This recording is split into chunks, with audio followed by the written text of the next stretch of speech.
So, I think we can get started. I'm not going to have you do introductions today. I am living in the hope that one of these fine attendees has brought a question. If you are watching this and you have a question for the candidates, this is your moment.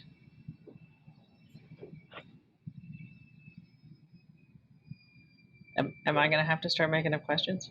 Well, if it hasn't already been asked a zillion times, what would the prospective baron and or baroness and or baroness's plans be for dealing with the baronial champions? We have Aridin and Deirdre first. So, welcome everybody, and thank you for the question. Deirdre actually laid out a really great idea for dealing with our champions, and that was to specifically go to each of the groups that have champions in the barony and ask them what do we want to do from here. We have a really unique opportunity at the moment to revamp this process if that's what needs to happen. I don't think we've ever had a point in the barony's history where we've been in such a limbo that we can make changes like that if necessary. So I think it would be to speak to each of the groups, find out what sort of schedule they think they should be on, and then work towards that schedule. Yeah, and also ask the groups that have champions if they want to keep them or not, and if it's still important to them, because I mean, there's nothing that says you have to have a baronial champion of X, Y, or Z. It's more tradition. And so if a group is feeling like no, competition is making us unhappy and it's not how we want to do it, and also each group or each subset that has their own champion can decide as a group what their rules are going to be. Like, maybe you have your championships every other year. Maybe your champion is not the person who designs your competition because they don't enjoy it, or your group doesn't feel like that's fair and reasonable. So I think there can be a lot of individuality, and as Aridin said, we have this unique moment in time with which to address it. Thank you. Fiore and Friedrich? It's interesting. The championship question is interesting for me because at the kingdom level, I'm part of the initiative to help baronies choose arts and sciences champions, or at least have some sort of rubric to do that, figure out what supports a barony might need, that sort of thing. So it got me thinking about all of the things that make all of the baronies in the East unique, all of the different ways people are doing things, and there's just a lot. We can choose to have championships that look any way we want them to look. But I do think it's important that we have champions. There's something about the visibility, the way to thank people who are doing things within your barony, the way to create pageantry and beauty and kind of the mystical part of the game, the part that's kind of fun to look at. It doesn't have to be a bunch of competition. It doesn't have to be a competition that the previous champion has to devise. But I think it's important that we have champions, that we say, this is a person in our barony who has excelled in arts and science, and they represent us for the next year. Or this is the person who represents our fencing community, and they represent us in this year. But beyond that, I think it's fun to think about what it is that makes us unique as a barony.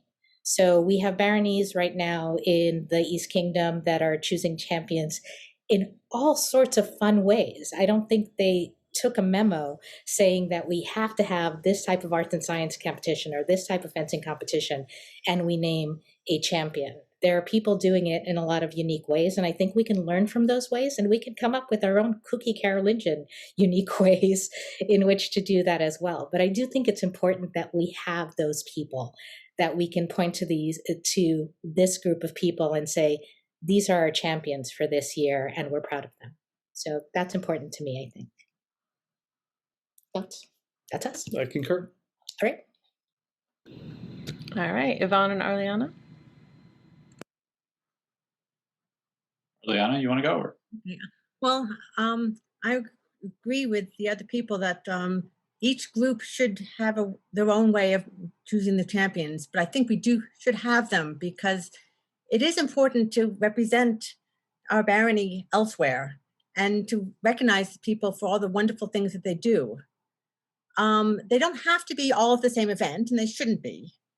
There's a lot of creative ways people can do it. Like we had the archery championship this past year that was not an event, and it was a very creative way of doing it. So I think everyone has a great idea of going and asking the different groups what kind of champions they would like to have. But I'd like to ask to have champions because it represents us really well and represents the people who are doing the wonderful work. I agree with that. I think that having champions is important, but like I think it was Aaron said earlier, some of the groups may be in a position where they feel like they don't need to have a champion at this point. So we may, put a couple of the championships on hiatus temporarily while we continue others that are more popular and are getting the interest and where the communities wish to keep that alive.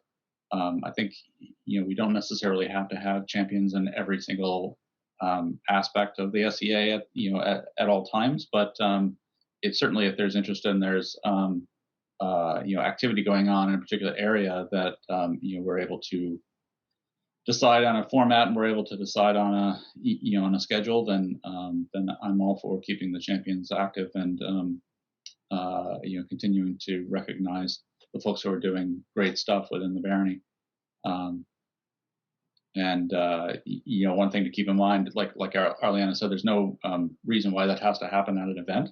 I think it's been typically done at events in order to make them maybe more available to folks from outside the barony competing in the competitions, but there's no need for that to happen. We can set up different ways like we did with the archery championship to hold those within the barony outside the event schedule and or to do them virtually or to do different sorts of things if depending on how the community decides that they want to pick their champion. All right, thank you, and thank you, Kobe, for the question. Friedrich? I want to add that I don't think all baronial champions have to be done through actual competition either necessarily. I mean, especially if communities are finding that there is, not necessarily a reason to go head to head over something, just having a way to either self-select or appoint somebody to represent the barony or the baron and baroness is also a perfectly reasonable way to have a champion, not necessarily a winner, to do that. Thank you. Kobe, do you have any follow-ups? Or are you happy? No follow-ups. Does anyone else have a question for the candidates?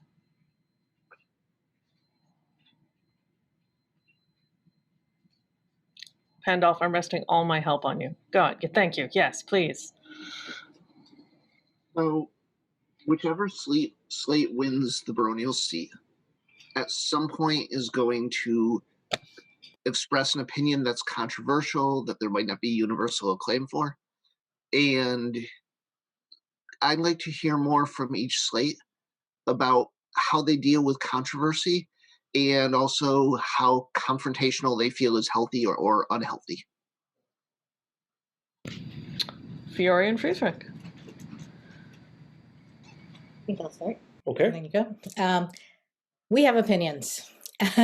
We have opinions and we're not afraid of them. So there's always going to be some controversy, either expected or completely unexpected.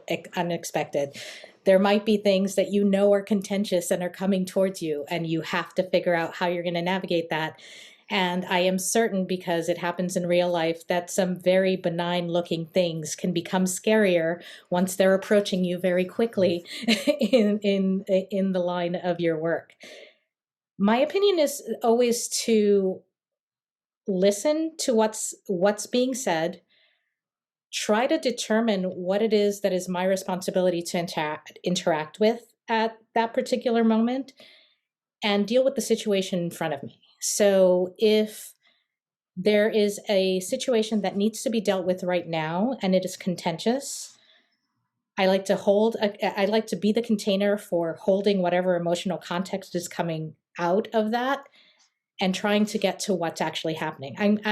Friedrich and I are people who, we're animated people. We get involved in conversations that are sometimes complicated, for lack of a better word, with the outside world. And I think we navigate them. We sit with it. We're not afraid of confrontation. We don't seek it. We try not to bring anger to the situation. At least I try not to bring anger to the situation. But I try. But it really depends on how things are coming towards you. We try to be very respectful to people. If somebody's coming towards you in a very disrespectful manner, that's very hard for anybody to navigate. I suspect that my technique for handling that sort of thing most of the time will disarm some and make others angrier. I just get quieter and quieter in those situations, which some people find terrifying.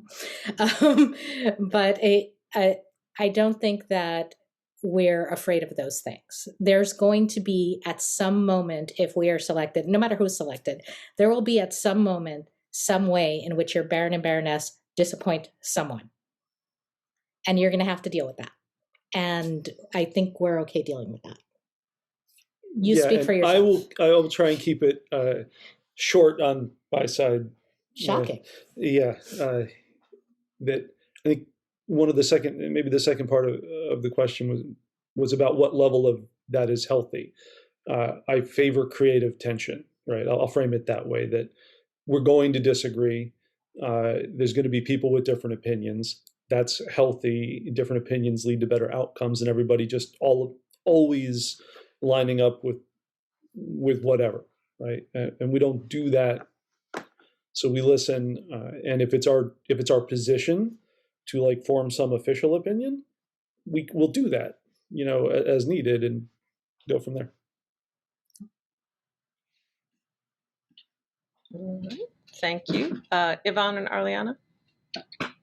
I would agree with what was said about, I think all of us are probably pretty opinionated people, but a lot of controversy comes out of not always having clarification of why a decision was made the way that it was made. So part of the communication process, I think, we talked at the last meet and greet about the need for better communication within the barony, and I think part of that, plays in here as well. Of if we are making decisions, I think we need to do a good job of communicating why we made the decisions that were made and what the thought process was behind that decision. Obviously, with as many people in the barony as there are, we're not always going to agree with 100% of the barony 100% of the time, or 100% of them are not going to agree with us. But we, I think that everybody makes the best decisions they can based on the information that's available, and based on better communication, we can help to, ensure that everybody understands at least what the process was that went into the decision that was made and why it was made the way it was.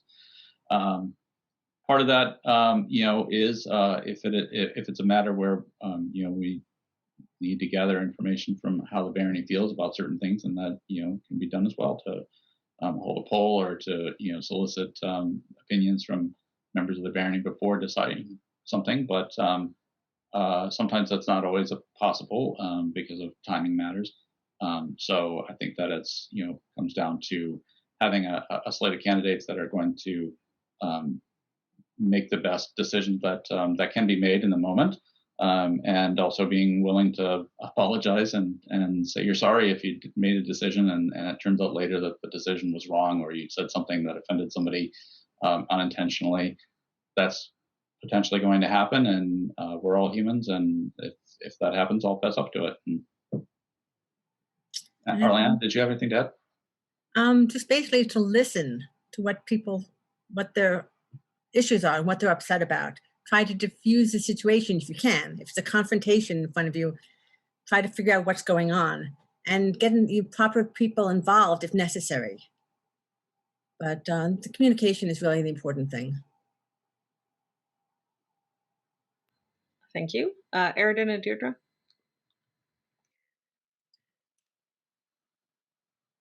Deirdre?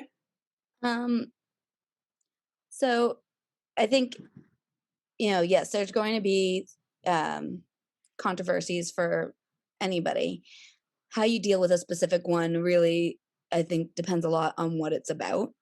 There can be controversies about, the direction that the barony is going. And in that case, transparency in decision making, really listening to people's there's opinions and being flexible in your thinking can be very helpful. And then there can be controversies that are more like the big controversies is that we've seen about, what is the place of certain historical symbols have in the SCA, if at all. And I think those ones tend to be more high on emotion, and there tends to be less room for error as far as navigating those goes.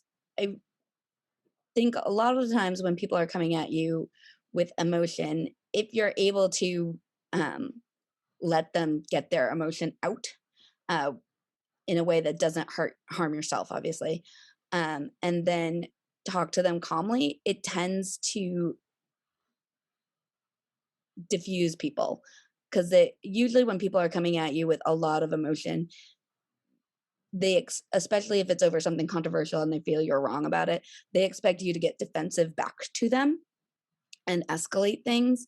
And I have found that if you let them vent through their emotion and then ask them if it's okay to address their concerns, that brings people down a few notches. And it's something that I have to do in my professional life more than I'd like to, but it means that I've had to do it and had a lot of practice being calm in the face of controversy, and then also apologizing at least as publicly as you've screwed up is always important. And nobody goes through life without screwing up a few times, and being able to say, I don't know, I'm wrong, I'm sorry, are really important phrases for managing to make other people feel seen and heard and feel like you understand. Aridin? If I have a position on something, I'm a researcher. I want facts. I want the truth as far as I can find it, and I'll go pretty far to find it. So if I've come out publicly on one side or another in a debate, for the most part, that's not ruled by emotion. I will have looked through and will have formed that opinion with as much information as I can gather. That may not be the popular opinion, and it's very important for everyone to be able to change their mind in the face of new information.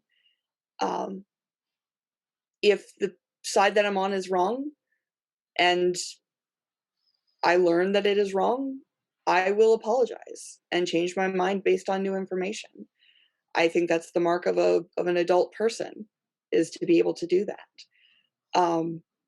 Will I go out of my way to make controversial statements? No. That's not a thing. But I absolutely agree with Deirdre that you have to be level-headed. You have to take your personal biases and put them aside and let the facts show the direction to head.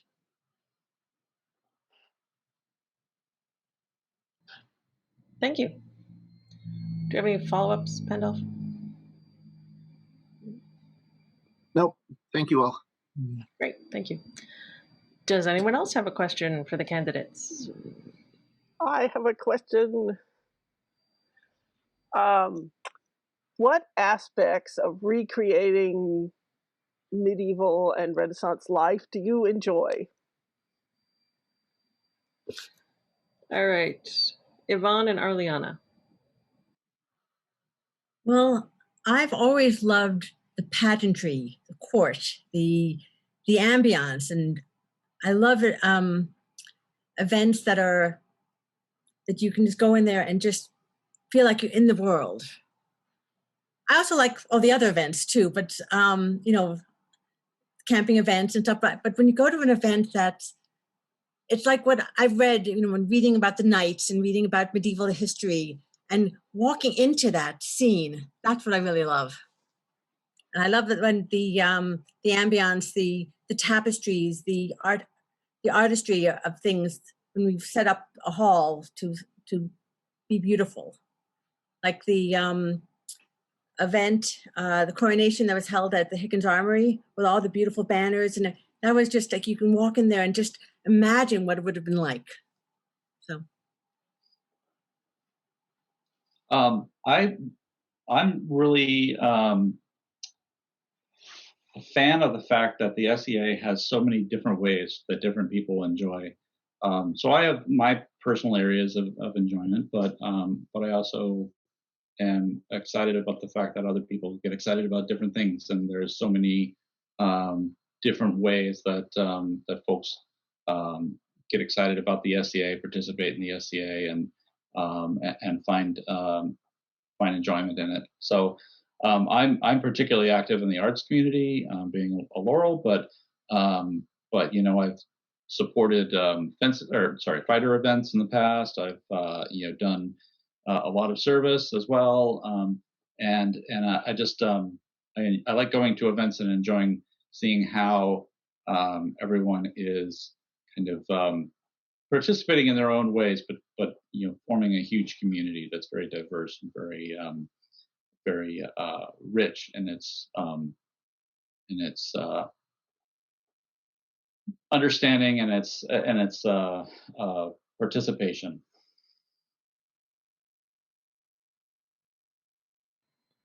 Thank you. Aridin and Deirdre. I adore Scribble. I adore the books. Really getting into the mindset of how the books were created and things like that. Of all of the aspects of medieval life, that holds the most draw for me. And I love court. I love the heraldry. I love the pageantry. I'm a court herald, for Pete's sake. I mean, I really enjoy being part of that. But me personally, creating something that looks like it could have come from that period in history, exactly, the accuracy, I just adore. I've been enjoying recently becoming more accurate with my garb and the garb for my family. Just, digging into the details and really looking at like a specific time period and place and what textiles are available. And then, deciding where to be ahistorical instead of just landing in ahistorical spots has been a lot of fun. And though I enjoy it sometimes more as a spectator than as a person, I also really enjoy when we can have low company and do period games, because I think it's fun to see how some of our modern games have come out of period games, and then also to see how some of the games are just completely like not at all like games that we do now, but are also still really, really fun. And I feel like it's a way to connect across the ages. Like everybody has liked playing cards for hundreds and hundreds of years. Some card games are really silly and have almost no strategy, and some card games are complex and you almost need a degree to figure out what the rules mean. And board games too. So I really do enjoy the gaming aspect when we're able to have it. Thank you. Fiora and Friedrich? I kind of have two answers to that. One is some of my personal favorite experiences in the SEA come when we can kind of set all of the modernity aside. Modernity, modernness, I mean, I've camped in enchanted ground at Penzik, where we strove to really hide everything and kind of act, in a more 16th century fashion for at least stretches of time. Tournaments and the tournament companies that you can watch at Penzik, and they do the pageantry there. I have a little more preference for that active, like on the field pageantry than court sometimes. It's just my preference.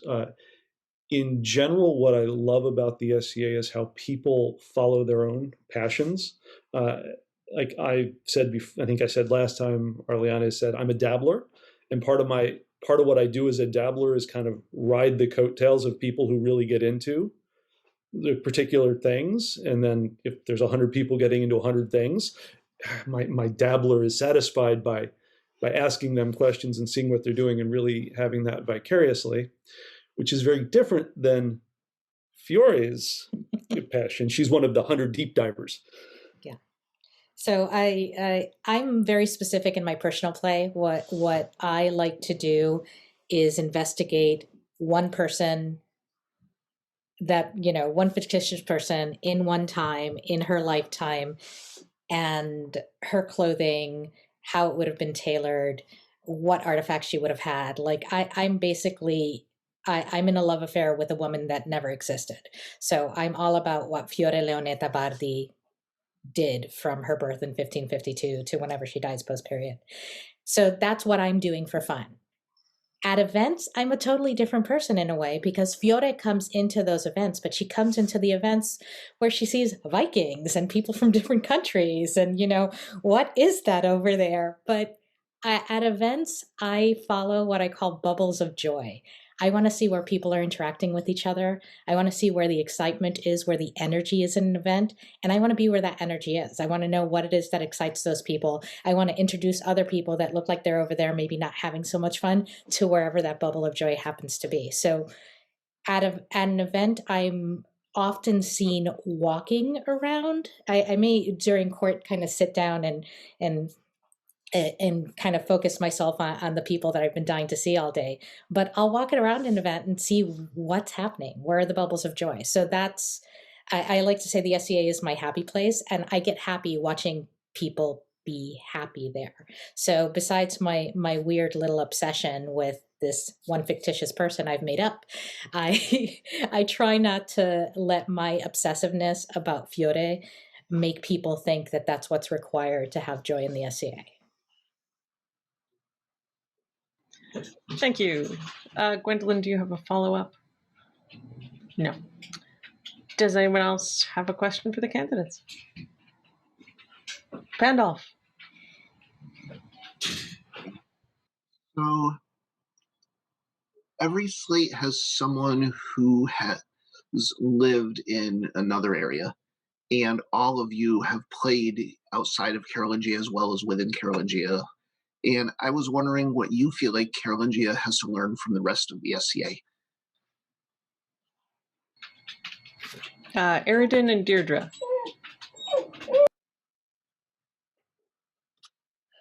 So I think I'll field this because I've played in multiple kingdoms, in multiple baronies and shires. I think what Carolingia has to learn from our neighbors, not just our neighboring baronies and shires, from our neighboring kingdoms around the known world, is flexibility. One of the things that really struck me when I moved to Carolingia was people's preconceived notions. In Atlantia, it's a little bit different. There's no, well, this is how we always did it. And that took a little bit of adjusting when I got to Carolingia. To be perfectly honest, I love this is how we always did it because I love history. I mean, none of us would be here if we didn't love history. And Carolingia's history is so fantastic. It's one of the reasons that I'm so excited to be working with the archives because I want to learn more of Carolingia's history. I want to see where we started. But I think any group that's going to continue to thrive and grow and move forward needs flexibility. I think also that Carolingia is learning to take ourselves a little less seriously. And maybe we will never dance gay Gordons on a regular basis. But to understand there's a difference, like that it's good to know what is really historical to the period and what isn't. But that it's also okay to enjoy the stuff that isn't, even if it's not what we do all the time necessarily. And to kind of make that room for the people who want to do the deep dive and for the people who want to have a veneer of historical so that they can hang out with their friends in a fun way, and to build the space for all of it. Thank you. Fiore and Frithric? Do you want to go first? You want me to go first? You can go. So my Frithric has more kingdoms than I do, but my experience from the Outlands and what I think that it can offer to Carolingia is we came from a barony that had a very, very strong group identity. And it was a powerful, palpable thing. As a matter of fact, we live in Carolingia, but we're still Cairgalen. Like they consider us theirs. And there is that home feel to it. And it's changed over time. So what that meant and who was active and who the players were have changed a lot. They changed even while we were there. They changed more while Frithric was there before I met him. But the group still had that sense of what it means to be Cairgalen.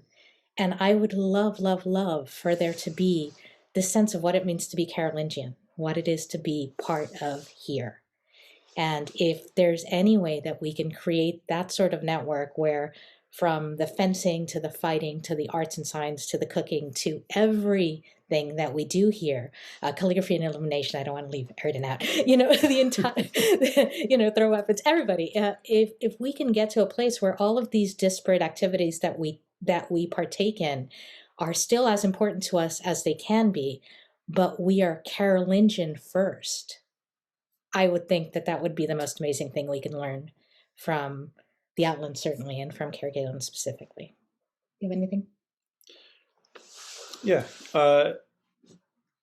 I think over my time in the different groups, it's that groups change over time, right? And so Carolingia has a long, long history. And I've been in other groups that have, long histories as well.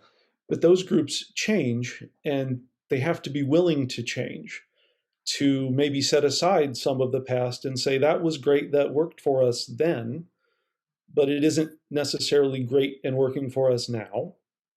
But there has to be what's great and does work for us now and going forward. And sometimes that's a blend and a balance of those things. So that's one of those. That's definitely one of those lessons. Yeah, I just had the thought that it's one of those things in a place that's been around for a long time, to really love who you were, but still look forward to who you're going to be, is a powerful thread that you can build. And that would, I think, for as long a lived as barony as this could be, both of those things have to be evident. So that's our opinion. Thank you. Yvonne and Arliana? I think that, one of the things that I've noticed when I came here is that Carolingia is very lucky to have as much as it does and to be in the position that it's in. It's a very large barony. It's very centrally located. It's easy to get to lots of events. It has lots of different folks with lots of different interests and doesn't have some of the problems that I've seen in other groups that are more isolated, are smaller, have a lot more contentious factions, and sort of vicious politics going on that can make the game very unfun. Partially, I would say that I think that Carolingia could learn from other groups that it's actually got a lot going for it. There are certainly some areas of difficulty that we've been encountering over the last number of years. And I think Frieder kind of hit that on the head with the statement about just because something used to work for us doesn't necessarily mean that it's going to work for us always. And there are definitely opportunities where we could borrow different bits of culture or different bits of ways of working or whatever from other groups outside, and that's been something that we've definitely learned in spades during the whole pandemic situation.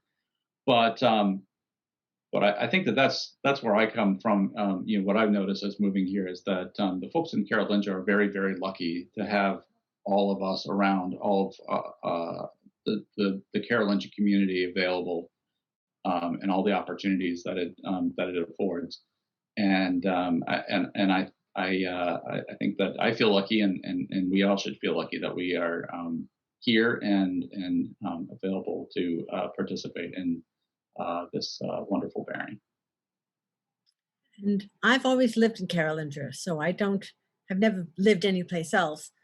But I have noticed that other groups sometimes have more of an identity when they go outside of their group.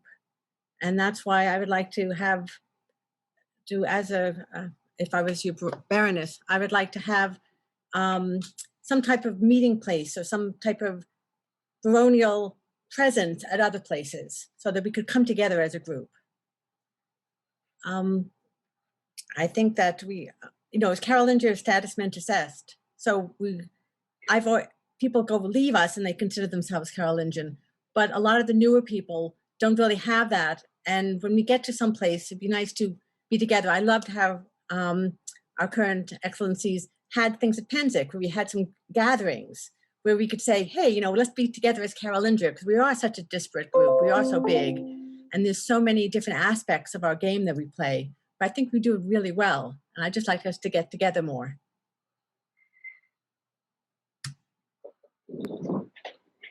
Thank you. Do you have a follow-up on that, or are you good? Good. Does anyone else have a question for the candidates? Your expert. I actually have a question.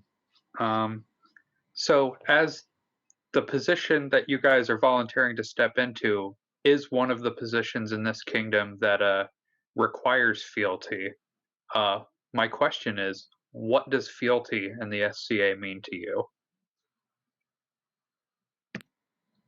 Fiora and Friedrich. Gavin?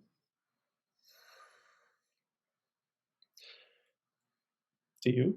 I do. Okay. Okay, I can go first while you think. Yeah, you can go first. It's a good question for me. It is. I have not sworn fealty in the SCA before. I've been in 30 years as of this month, and I've never chosen to swear fealty, but I understand that's part of what I'm signing up to do here. Fealty is a two-way street. That's an important consideration. It is not a jump how high situation. It's a complex relationship, especially when it intersects. Like there's the in-game fealty, which is more of a jump how high, and when that overlaps though to sort of the out-of-game side of things, the equation has to remain very different to me. That fealty stays more or less in-game, I think, is where I come down on that. I mean, it has to in the modern world. And to me, fealty within our game is a multi-layered thing. I have taken fealty, oaths of fealty in many different ways. I've taken them directly to my Laurel Pelican, and I've taken them in different times in the Outlands. The entire populace swears fealty to the monarchs at coronation if they would like to, and that is something that I've always participated in because I like the pageantry of that. but I'm not swearing fealty to people. I'm swearing fealty to roles and swearing fealty in a pledge of responsibility.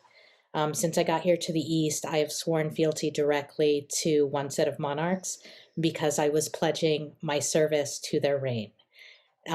It's not something that's required here in the East. It's just something that was important to me at the time, as an individual to do that. And as a person who might be taken into this role of landed Baron and Baroness, the fealty is obligatory or at least expected. But to me, it would be fealty to the barony and fealty to the role that and the responsibilities that have been put upon the shoulders of whoever are the Baron and Baroness or the Baroness and Baroness, and taking that fealty very seriously as you dedicate it to the crown, so that it's not just a relationship of advising the crown, but of carrying the weight of your barony to the crown as well. So in that sense, it's part of the game, it's part of the pageantry, but it's also a responsibility. And I take that very, very seriously. And I've had fun with oaths of fealty over my time here. And that's been fun for me as a thing to do. Thank you. Yvonne and Arliana? I come originally from the Mid-Realm, which then, where I was living happened to become Northshield, where there's a very, like Yori said, there's a very strong tradition of the populace swearing fealty to the crown at coronation or at events. I think that by fealty, it's kind of it is kind of a two-way street, right? We're representing the crown to the barony, and we're representing the barony to the crown. And part of that is not necessarily saying that I'm going to always agree with the crown. I'm going to provide them my my best judgment, my best advice, and that's going to be influenced by what's best for the barony and the feelings within its populace. Once a decision's been made, certainly I can help with the communication of that, and if I believe it's needed, then I can help out with the enactment or the enforcement. But I really see it as the fealty swear as a promise that I'm going to do my best to represent my office, to represent the barony, the activities and the people that are happening here within Carolingia to the crown, and to provide the best advice that I can, and to be the best representative of the barony to the crown as possible. Yeah, I agree with Yvonne. As fealty as a baronial head, you're responsible for the people of the barony, and you're sort of the interface between the crown and the people. It's your responsibility to represent the people of the barony and advise the crown. You want to support the royalty, but it's also important to tell them if what they're doing may not be the best interest of the people that you're supporting, representing. So it's historically, fealty was this, sometimes a very dangerous thing and a very tight line, fine line people walked. But if I was the baronial head, I would, my job would be supporting the people of the barony, representing them. And it's a thing I take very seriously. I have sworn fealty to some of the royalty, and other ones I have not. But as a baroness, I would it would be my job to represent the people of the barony and try to encourage the royalty to do their best for the barony and for the people of the East. Thank you. Airden and Deirdre? Do you want to go first? I was going to ask you the same thing, but sure, I can go first. Okay. I've not ever sworn fealty in the game.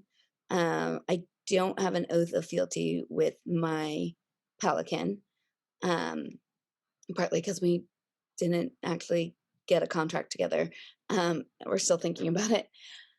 But I think similarly to a lot of the other people, like fealty is a two-way street. And in a lot of ways, almost like a marriage vow. You vow to support the other person, but that doesn't mean that it's blind support. And so if you can't be truthful to people that you've sworn your oath of fealty to, it's not a very good oath. So baronial heads are there to represent the barony to the crown and the crown to the barony, and to faithfully promote the best interests of the barony, and to faithfully follow any decisions that the crown imposes, and to explain them to the populace as best as possible, but certainly to advise the crown before those decisions are made. And I apologize for the baronial help that I'm getting. This is what happens when Simon and I are both on a call. I'm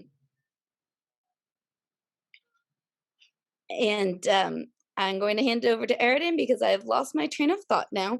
But yeah, that's I think that mostly covered it. That it's an oath of support, but also you expect to receive support for the support that you're giving. So I received my AOA in 2010, and at the very next event, which I was not planning to go to, receiving my AOA was so impactful for me that I made a point to go to the next event, sought an audience with their majesties, and swore fealty right then and there. I have never gone back on that oath. I have sworn office for the US military, and I don't see an oath of fealty much different, to be perfectly honest. When I moved out of the East, at the last event before I moved, I went to their majesties of the East, who were not the same royals that I swore fealty to begin with, and asked them to release me so that I could move to the New Kingdom and be true both to the East and to Ethelmark. And I was fairly good friends with their majesties, and he said no. And we joked about it for a couple of minutes, and then I decided then and there that I would never fight against the East. And so the only reason that I fought in Gulf Wars Heavy List, which is the only war I've ever fought in, was because we were sided with the East. So I would not actually have to fight against any of my fighter brothers. The same when I moved to Atlantia. I take the oath of fealty very seriously. And to be clear, I'm not swearing fealty to a person. I am swearing fealty to whoever's wearing the crown. Because the crown is the important part. That is the symbol that we rally behind. It doesn't matter who's wearing it. We follow the crown. For the barony, I feel it's the same way. It's not the person, it's the office. And that office is sacred. That is a trust. So fealty to me is one of the most important things you will ever choose to take on. That simple.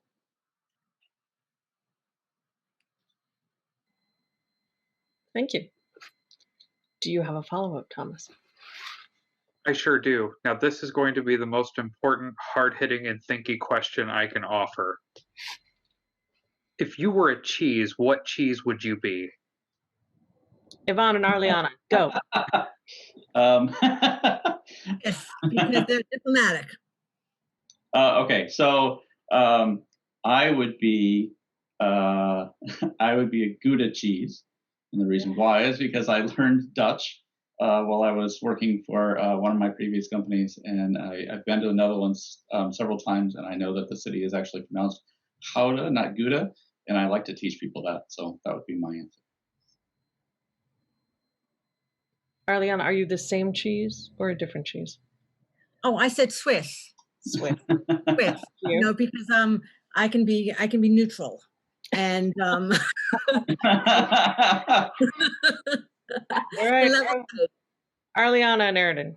Arliana, I can't even talk. Aridin and Deirdre. There we are. I would be what my little Evie calls regular cheese, by which she means a good 6-year-old cheddar. She prefers cheeses that are older than she is. I like it because it's a little bit plain because it's just a cheddar, but a little bit fancy. Brie. A little bit soft, pretty versatile, a little tangy. Fiore and Friedrich. Oh, I just got jokes on this one. Like, I just can't even pick. There's too Okay, many. well, There's he's too many Fiore. jokes. Well, he's being cheesy over there. Swiss, because I'm holier than thou. I don't know. Oh, stop. Stop. You don't even like Swiss. You don't even like Swiss. I mean, I'm cheddar because I'm sharp. Pick a cheese you like. I like lots of cheeses. Oh, my goodness. I dabble in cheeses. He does dabble in cheeses. I would be a triple creme because not only is it yummy and creamy and wonderful and tangy, it can be improved by encircling it in pastry and giving it a good preserve. I'm just biting my tongue. If I have to pick a cheese, huh? He's cheesy. I'm cheesy. Like, I don't know. You don't know? What kind of cheese am I? What, You're a cranberry Wensleydale. I'm a cranberry Wensleydale? Yeah. That's a good cheese. It's a cheddar. It's complex. It's complex. It's like a cheddar, but it's It's uppity fruity. with fruit. Yeah. I'm a cranberry Wensleydale. Cranberry So Wensleydale. There we go. We've picked a cheese. Goes well with wine. And beer. I feel like all the great questions have been answered now. So just also, I was actually asked that question, and it's basically in an application to become a baronial champion once, and my answer was Havarti because I'm a little salty. That's so true. All right, if no one else has anything burning to ask that is about food, for example, I think we should call it a day. And please remember that you can ask questions of the candidates on the website, or you can approach them on social media or via the email list. I'm sure they would be delighted to hear from you. This is our last Q&A. So, harass them on your own time. Thank you. And thank you, everybody, for tuning in today and the candidates for taking part. Cassandra, I have a question for you. Go crazy. Do you have an update on the ballots? Have they been sent out? No, they will be sent out. As you may recall, the last one will hit the mailbox on the 11th, so that the polling period may begin on the 12th. And in order to say that, I have to not mail the last one till the 11th. So my dining room is the Carolingian post office currently. Thank you for your service. Thank you. Thank you.